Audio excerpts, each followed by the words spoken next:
Ekscelencjo, panie prezydencie.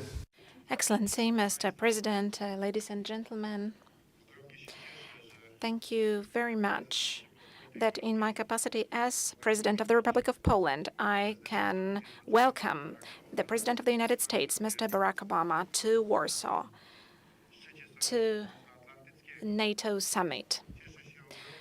It is my great pleasure because I hope that this summit will have a historic character and historic dimension in both meanings. On the one hand, as regards the demonstration of the unity, coherence, and solidarity within the North Atlantic Alliance among its member states, indivisibility and security within NATO. Also, the unity as regards territorial security, that we are speaking with one voice, that we are together. But on the other hand, this summit is significant as regards the construction of an ever more strategic and robust partnership between Poland and the United States. This partnership is there. This partnership is materializing both in the economic dimension, where cooperation is going smoothly, but recently it has also materialized as regards military cooperation. In other words, joint construction of the security zone. And for that, we are grateful to Mr. President and the United States. We are grateful for their friendliness. We are also grateful for the understanding that security is there where the strongest armed forces of the world are present, and the strongest armed forces of the world is the armed forces of the United States, as we all know. And that is why we welcomed American troops to the Anaconda exercise. We were hugely pleased that they were so numerous.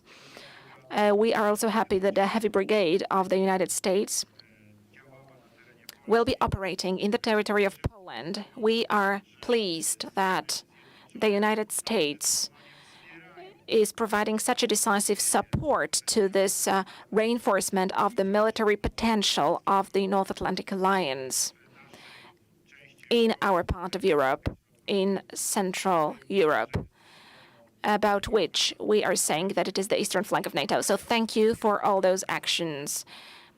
We had a very good conversation with Mr. President.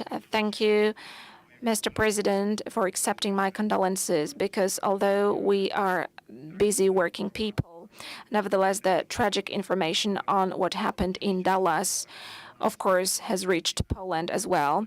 And onto the hands of Mr. President, I expressed my condolences for the American nation. But first and foremost, I want to express those condolences to the families of the police officers who died on duty. And this significance, the ethos of duty, is very strong in the United States.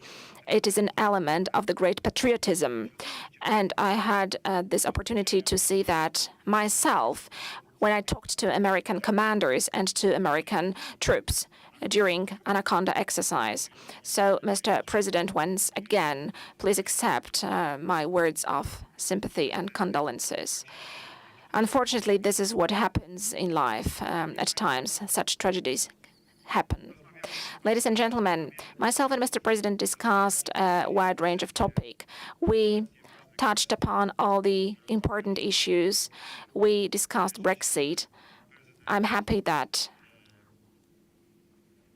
Mr. President has got a very clear position, namely that the UK will keep its position within the North Atlantic Alliance, because this is a crucial country and our extremely important partner. We would like that partner to strengthen their potential. We also discussed the issue of migration. I told Mr. President that we are supporting, in the spirit of solidarity, the actions of the Allied armed forces also in the south by deploying our troops there, Polish F-16 aircraft and Kościuszko Brigade. We had a very good conversation. Thank you very much, Mr. President, for that.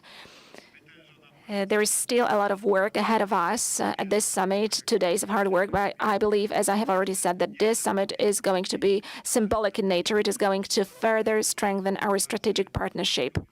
Polish people like America, Polish people like Americans, and we are hugely pleased with your presence here in Warsaw, Mr. President, both today and tomorrow. Thank you. Well, dzień dobry. Thank you, President Duda, for welcoming me today. This is my third visit to Poland as president. I've got very fond memories of my visit here 2 years ago when I joined Poles in Castle Square to celebrate a quarter century of Polish freedom, and it's wonderful to be back. As always, I bring greetings and friendship of the American people, especially the many proud Polish Americans, many of whom live in my hometown of Chicago. We're here, of course, for the NATO summit, and the fact that it's being held here in Warsaw is a testament to Polish leadership. In the United States, we consider Poland one of our most committed and important allies. Poland's a leader in NATO, is one of the nations that pays its full share, 2% of GDP, for our collective security. Poland supports alliance missions, including in Afghanistan, and I thank Poland for its new contributions to the campaign against ISIL, F-16 aircraft and special forces trainers. And Poland has stepped forward as host of interceptor sites for our defense system against ballistic missiles from countries like Iran, and as a linchpin in the defense of NATO's eastern flank. Here in Warsaw, I want to once again affirm the enduring commitment of the United States to the security of Poland. As treaty allies, we have a solemn, binding Article 5 duty to defend each other. And in this obligation, we will never waver. These are not just words, they are backed up by deeds. When I first came here 5 years ago, I promised to increase our commitment to Poland's security, and that's exactly what we've done. We have kept our promise. We now have a continuous presence of U.S. troops in Poland with our aviation detachment at Lask Air Base. We continuously rotate personnel and aircraft into Poland.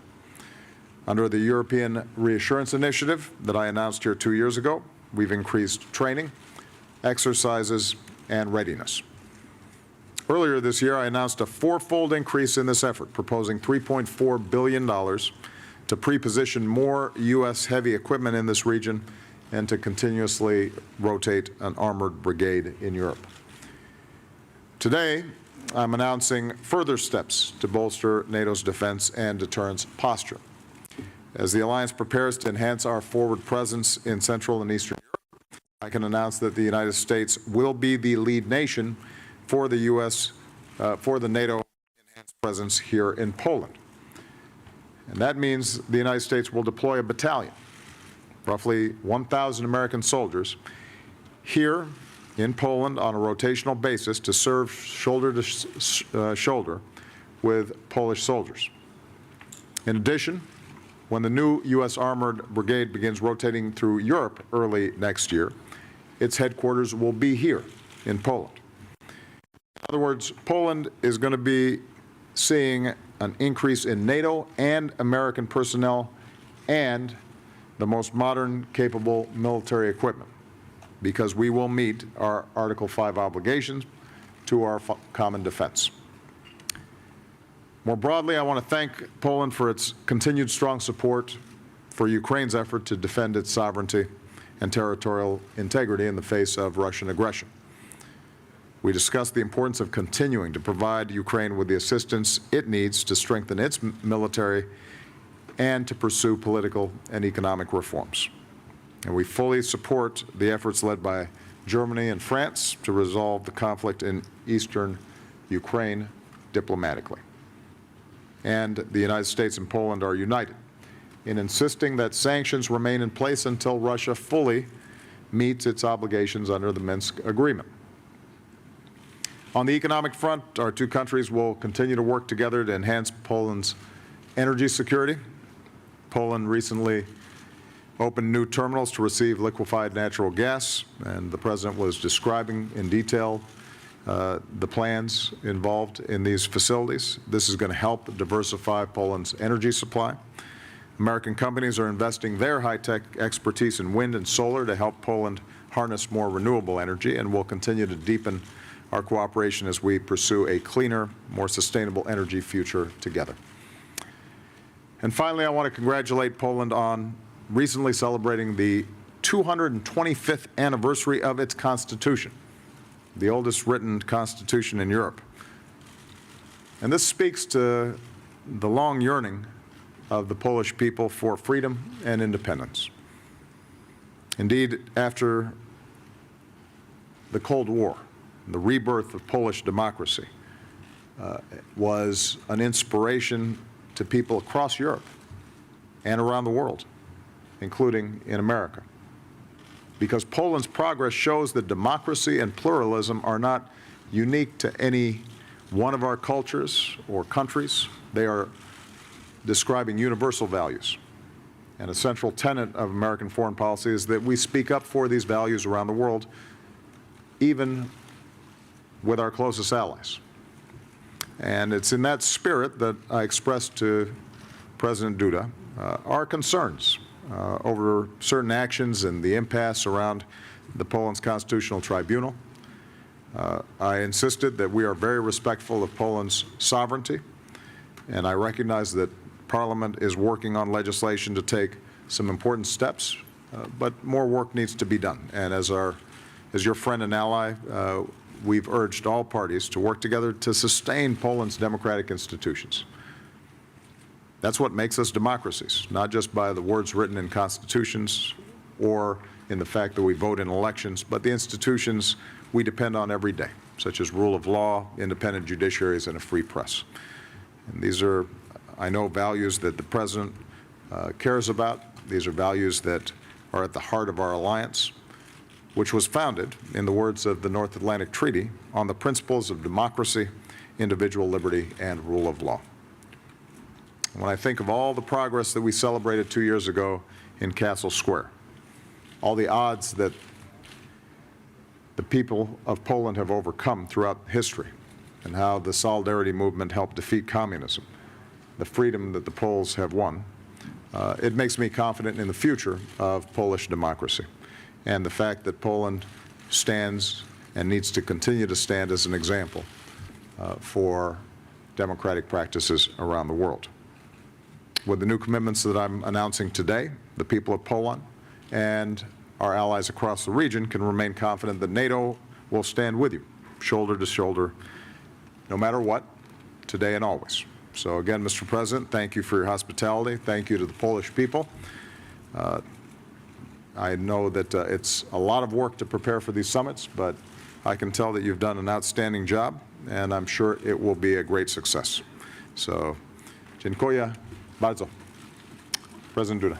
Thank you very much, Mr. President. Dziękuję panom prezydentom. Thank you, President, and thank you, ladies and gentlemen.